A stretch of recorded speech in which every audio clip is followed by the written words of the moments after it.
Assalamualaikum warahmatullahi wabarakatuh. Berikut ini adalah pemaparan saya mengenai demonstrasi kontekstual penerapan segitiga restitusi modul 1.4 Budaya Positif.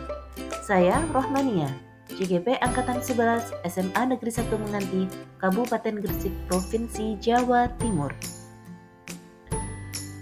Pada pendidikan calon guru penggerak ini, saya berada di kelas 198A dengan Ibu Ifta Zuraida sebagai fasilitator dan Ibu Iswah Yuni sebagai pengajar praktik.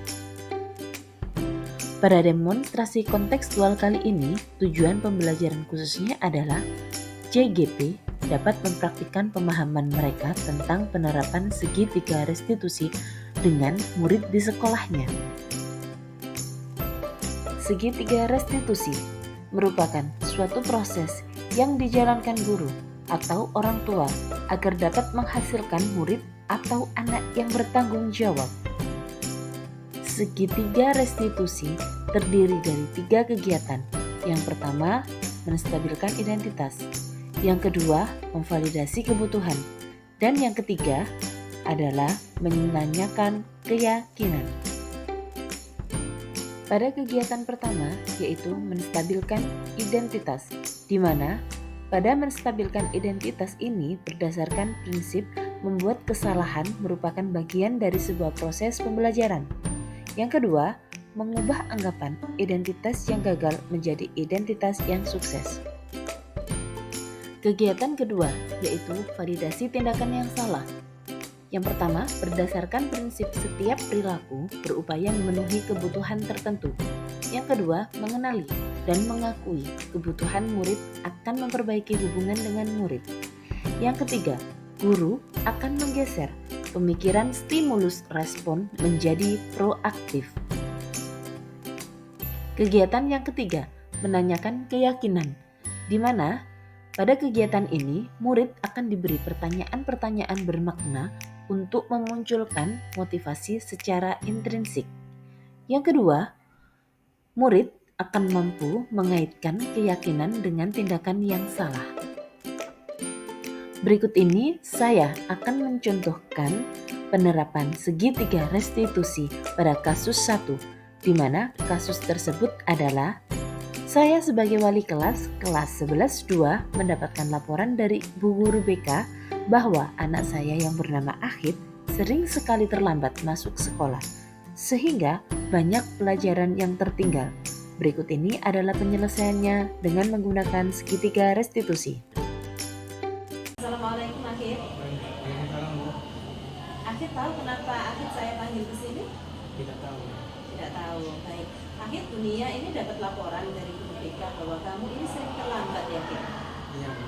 Iya. Sudah berapa kali Ahid terlambatnya? Kira-kira 5 kali. 5 kali. Baik, Ahid. Kira-kira kalau kamu datang terlambat 5 kali ini, apa alasan kamu? Karena saya sering begadang sambil main game jadi kurang tidur. Oh ya, oke. Kita membuat kesalahan itu manusiawi ya, tapi kita juga harus bisa memperbaikinya. Begitu ya, Ahid, setuju? Setuju. Sekarang Ibu mengingatkan kembali, kita sudah pernah bikin keyakinan kelas begitu ya, Ahid ya? Iya. Kalau dengan kamu terlambat, keyakinan kelas apa yang kamu langgar begitu, Ahid? Kedisiplinan. Kedisiplinan. Baik, Ahid.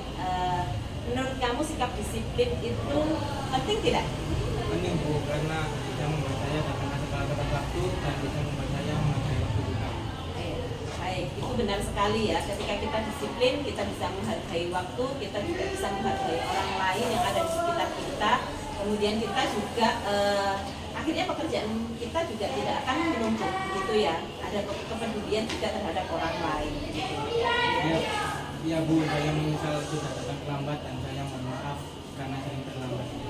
Ibu menerima permintaan maaf kamu, juga karena kamu sudah minta maaf.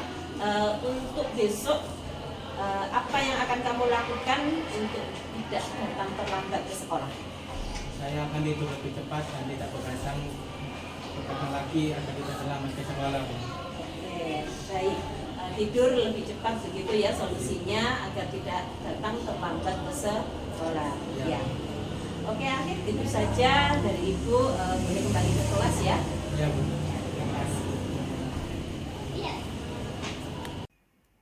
Contoh kasus yang kedua, penerapan segitiga restitusi, di mana pada kasus ini saya sebagai wali kelas 11-2 mendapatkan laporan dari BK dan dari ketua kelas bahwa di kelas tadi ada yang bertengkar, yaitu Najwa, di mana Najwa marah-marah kepada Adinda karena Adinda sering mencontek pekerjaannya. Assalamualaikum Najwa. Salam Bu. Najwa, tahu kenapa saya panggil ke sini lah? Kurang tahu. Kurang tahu ya. Baik, begini Najwa, Ibu minta maaf ya sebelumnya karena memanggil kamu ke sini karena Ibu tadi dapat laporan dari guru BK dan Bu Fajar dan dari ketua kelas kamu bahwa tadi kamu di kelas itu marah-marah dengan Adinda. Gitu. Iya. Iya. Kenapa marah-marah? Soalnya Adinda mengganggu saya dan terus saya mencoret pekerjaan saya waktu pelajaran matematika tadi. Oh begitu. Wajar sih kalau kamu marah-marah. Kalaupun saya ada di posisi kamu, saya pun juga akan melakukan hal yang sama. Baik. Kamu marah-marahnya bagaimana ke Adinda? Saya tadi marah-marah sambil berbicara dengan keras. Terus saya tak sengaja ngebrak mejanya Bu. Oh begitu. Ketika kamu marah, saya ingatkan lagi ya. Ada keyakinan kelas yang sudah kita sepakati. Ketika kamu marah-marah dan ketika kamu menggebrak meja tadi, ada tidak keyakinan kelas yang sudah kamu langgar? Keyakinan saling menghormati teman. Saling menghormati teman. Baik, menurut kamu keyakinan tersebut, keyakinan saling menghormati teman itu penting tidak? Sangat penting Bu. Ya, sangat penting begitu ya. Ketika kita bisa menghormati teman atau saling menghormati itu sangat penting. Jadi menurut Najwa ini misalnya solusinya ketika nanti ada teman yang mencontek kamu ataupun ketika ada agenda nanti berbuat hal yang sama tadi seperti itu, bagaimana menurut kamu? Saya akan lebih bersabar, baik menegur Adinda terlebih dahulu. Kalau Adinda masih seperti itu, saya akan lapor ke guru mata pelajaran atau ke wali kelas saya Bu. Baik, itu sudah tepat ya, betul sekali hal yang kamu lakukan. Ibu juga tadi merasa bahwa kamu sudah berbuat seperti itu hal yang wajar. Jadi kamu tidak sampai dengan memukul, gitu kan ya? Oke, baik. Kamu juga sudah mempunyai solusinya ketika nanti Adinda atau teman-teman yang lain berbuat mencontek atau mengganggu kamu, begitu. Oke, itu saja. Terima kasih. Kamu boleh kembali ke kelas. Gitu ya, Nak. Assalamualaikum. Salam Bu.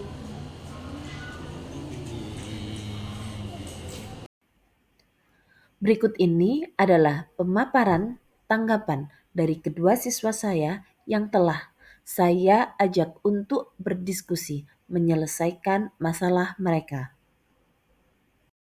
Assalamualaikum warahmatullahi wabarakatuh. Nama saya Muhammad Taki Cipli dari kelas 11-2.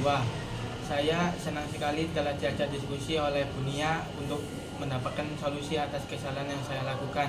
Saya tidak akan begadang lagi agar tidak terlambat untuk masuk ke sekolah dan saya akan lebih belajar untuk menghargai waktu. Terima kasih. Assalamualaikum warahmatullahi wabarakatuh. Saya Najwa Mira Patricia dari kelas 11-2. Saya akan menyampaikan perasaan saya ketika diajak diskusi dengan Bunia. Saya sangat senang dengan diskusi bersama Bunia karena saya dapat belajar untuk mengontrol emosi dan lebih bersabar saat menghadapi teman-teman saya yang mengganggu saya saat di kelas. Assalamualaikum warahmatullahi wabarakatuh. Terima kasih telah mendengar dan melihat pemaparan saya mengenai demonstrasi kontekstual modul 1.4 Budaya Positif. Salam bergerak, tergerak, dan menggerakkan. Wassalamualaikum warahmatullahi wabarakatuh.